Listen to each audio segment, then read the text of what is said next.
아침 묵상 하나님 장 시작하도록 하겠습니다. 먼저 기도하시겠습니다. 하나님 아버지, 하루의 시작을 말씀 앞으로 나가게 하심에 감사합니다. 하나님, 오늘 우리의 세상이 다시 한번 전쟁이 끝나지 않은 국가에 살고 있음을 실감합니다. 불안한 마음을 위로하시며 하나님이 함께 하시고 지키심을 확실히 믿기를 원합니다. 우리 마음 가운데 불안을 물리치시고 평안으로 채우시고 빛으로 인도하여 주옵소서. 이러한 때에도 주님의 뜻을 구하고 순종할 수 있는 하나님의 사람으로 살길 원합니다. 하늘의 지혜와 인내를 다하게 하옵시고 감사드렸고 우리 구주 예수 그리스도 이름으로 기도드리옵나이다. 아멘. 오늘 함께 하실 말씀은 사무엘하 19장 말씀입니다. 13절 한 절의 말씀 보시도록 하겠습니다. 너희는 또 아마사에게 이르기를 너는 내 고륙이 아니냐. 내가 요압을 이어서 항상 내 앞에서 지휘관이 되지 아니하면 하나님이 내게 벌 위에 벌을 내리시기를 바라노라 하셨다 하라 하여. 아멘. 오늘 말씀의 제목은 하나님은 실력보다 순종을 원하신다 라는 제목으로 말씀 나누도록 하겠습니다. 사무엘하 19장은 다윗이 압살롬의 반역을 제압하는 것이 끝나고 이제 돌아오는 과정을 담고 있다라고 할 수 있겠습니다. 펼쳐지는 모습은 이제 요압이 목숨 바쳐 싸운 부하들을 독려하지 않고 자신의 아들 압살롬이 죽은 것에 대해 애통만 하고 있는 이 다윗에 대해서 지적하고 수습하기를 충고하는 모습으로 시작하고 있습니다. 그래서 다윗이 요압의 충고에 몸을 일으켜 마하나임 성문에 앉습니다. 이건 이제 내가 계속 직무를 하겠다라는 표시라고 할 수 있겠죠. 여기는 그런데 예루살렘이 아닌 마하나임입니다.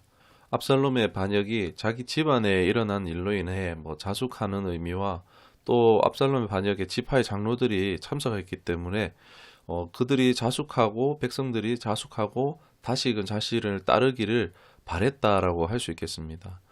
가장 먼저 이제 행하는 것을 보면은 제사장들을 불러서 황궁을 추진합니다. 장로들이 황궁을 해야 하는데 이에 미진하니까 다윗이 제사장을 불러 통해서 이제 그들을 앞장 세워서 장로들을 다시 불러 모으고 황궁을 추진하는 것입니다. 이런 상황은 이해가 됩니다. 그런데 이어서 하는 일은 조금 이해가 안 됩니다. 다윗이 갑자기 요압 장군을 대신해서 유다 지파 중에 그리고 자신의 조카인 아마사를 총사령관으로 임명하는 것입니다. 이는 지금까지 다윗을 위해 애쓴 요압 장군을 퇴진시키는 행위입니다. 우리 이성적으로 생각해 볼 때 이는 지혜로운 처사가 아니라고 할 수 있을 것 같습니다. 예를 들어서 오늘날 같아도 하루아침에 회사를 위해서 충성한 그런 사람을 정리해고한다? 그것도 누구보다 수고한 사람을 아무런 배려가 없는 모습이라 할 수 있겠죠. 얼마나 그 정리해고를 당하는 사람의 입장은 배신감을 느끼겠습니까? 그 사회에서도 이건 문제가 될 수도 있습니다. 소송감이 될 수도 있죠. 이런 행동은요, 다윗에게 도리어 위협이 될 수 있는 행동이라는 것입니다. 왜 이렇게 했을까요? 그러나 이는 어디까지나 일반적인 세계에서이고 이스라엘 사회는 하나님이 통치하는 나라라는 것입니다. 일반적인 나라였다면은 사실 차라리 다윗이 아닌 요압 같은 사람이 왕이 되어서 통치하는 것이 퍽 좋았을지도 모르겠습니다. 똑똑한 사람이 좋겠죠. 그러나 하나님은 일반적으로 지혜로운 인물이 아니라 다윗을 택하여서 세우셨다라는 것입니다. 하나님을 향한 중심을 가진 사람, 하나님께 순종하는 사람이었습니다. 다윗의 행보는 일반 사람들이 볼 때 예상 밖의 범주일 경우가 있습니다. 아닌 때도 있지만 대부분 하나님의 중심으로 행하는 사람이었습니다. 원수 같은 사울을 죽일 기회가 있어도 죽이지 않는다든지 오히려 원수 같은 사울을 죽였다라고 주장하는 자에게 상을 주기보다도 기름 부은 받은 자를 죽였다고 그를 오히려 죽이는 모습은 일반적이지 않다라고 할 수 있겠습니다. 본장에서 요압 장군에서 아마사로 바꾸는 이유를 다윗 입장에서 한번 생각해 보기를 원합니다.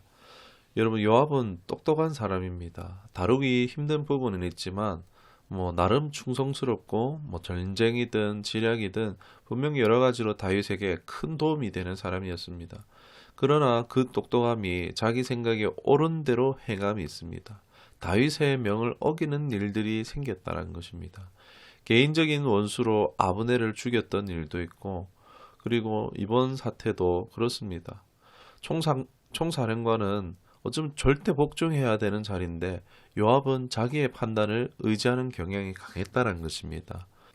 아마 요압의 생각에 이 압살롬의 반역을 단번에 끝내기 위해서는 자신의 생각에 압살롬이 죽어야 했다는 것입니다. 그렇지 않으면은 계속 이 반역의 씨앗은 불씨는 꺼지지 않고 이스라엘도 하나로 빨리 뭉쳐지는 일이 매우 어려울 수 있었기 때문이라고 할 수 있습니다. 그건 사실입니다.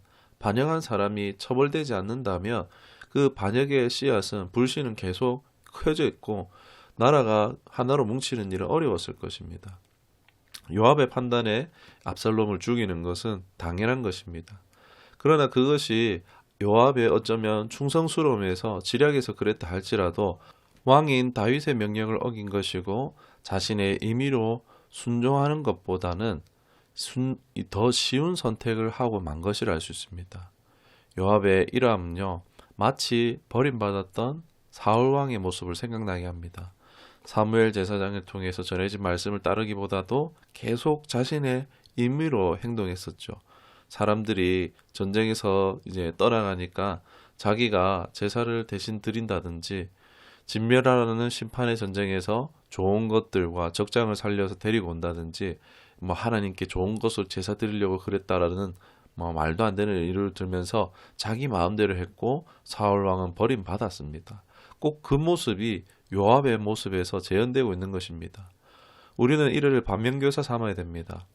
하나님이 원하시는 관계는요, 우리가 알아서 잘하는 것이 아니라 사랑의 순종의 관계라는 것입니다. 그러나 요압처럼 그대로 순종하기보다 자기가 보기에 옳은 대로 하려고 한다는 것입니다. 그것은 순종이 아니라는 것입니다. 자신의 주군을 업신여기는 짓이라는 것입니다. 아무리 주군이 내리는 일이 바보 같을지라도 복종하는 것이 필요하다는 것입니다.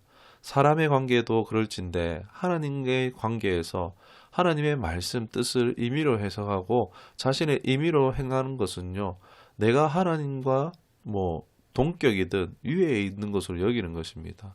이건 한마디로 자기중심적이고 교만한 것이라 할 수 있겠지요. 요압은 하나님이 다윗에게 주신 권위를 인정하는 듯 인정하지 않는 모습이 있었습니다. 이건요, 기회를 탐타서 또 얼마든지 전복될 수 있는 가능성이 있는 것입니다. 자기의 옳은 대로 하는 자리가 아니란 것입니다. 하나님과의 성도의 관계도 그렇습니다. 이런 이해나 훈련이 잘 되어 있지 않을 때 자꾸 순종하는 것 같은데 불순종하는 일들이 있고, 하나님을 위해서 수고하는 것 같은데 열매를 보지 못하는 점점 안 좋은 결과를 볼 수도 있다는 것입니다. 저 역시도 전문인 사역을 시작하고서 겪었던 삶의 경험이라 할 수 있습니다. 여러분, 하나님을 위해서 사는 것은 쉽습니다. 그러나 하나님의 뜻을 기다리고 분별하고 그것을 그대로 실행하기까지는요, 많은 인내가 요구된다는 것입니다. 하나님을 위해서 하는 건 쉽지만 인내하는 건요, 쉽지 않습니다. 그러나 하나님이 원하시는 순종은 우리에게 온전한 이러한 인내를 요구하는 것을 포함합니다. 인내하기가 어려우니까 자꾸 내가 앞장서려는 것입니다. 그러나 하나님이 원하시는 것은요, 우리의 인내를 포함하는 것을, 또 인내의 열매를 원하신다는 것을 기억했으면 좋겠습니다. 여러분, 신앙은 간단하죠. 예수님이 길과 진리와 생명이십니다. 예수님의 말씀을 듣고 따르는 것입니다. 우리가 해야 할 것은요, 이러한 믿음과 더불어서 인내가 요구된다는 것입니다. 하나님의 뜻을 알고자 말씀을 보고 연구하기도 하고 기도하며 기다리는 인내가 필요하다는 것입니다. 당장 나의 삶에 열매가 없어 보이는 것 때문에 좌절되고 힘들 수도 있습니다. 그러나 그동안 우리 하나님이 함께 하시며 또 따라갈 때 하나님이 감싸주시고 인도해 주실 것이라는 것입니다. 이 인내는 어렵고 긴 여정이 될 수도 있지만 여러분, 열매보다 이 과정이 값진 것이 되어진다는 것입니다. 우리의 인내를 통해서 영적인 성장과 하나님의 나라의 확장을 이루시려고 하시는 것입니다.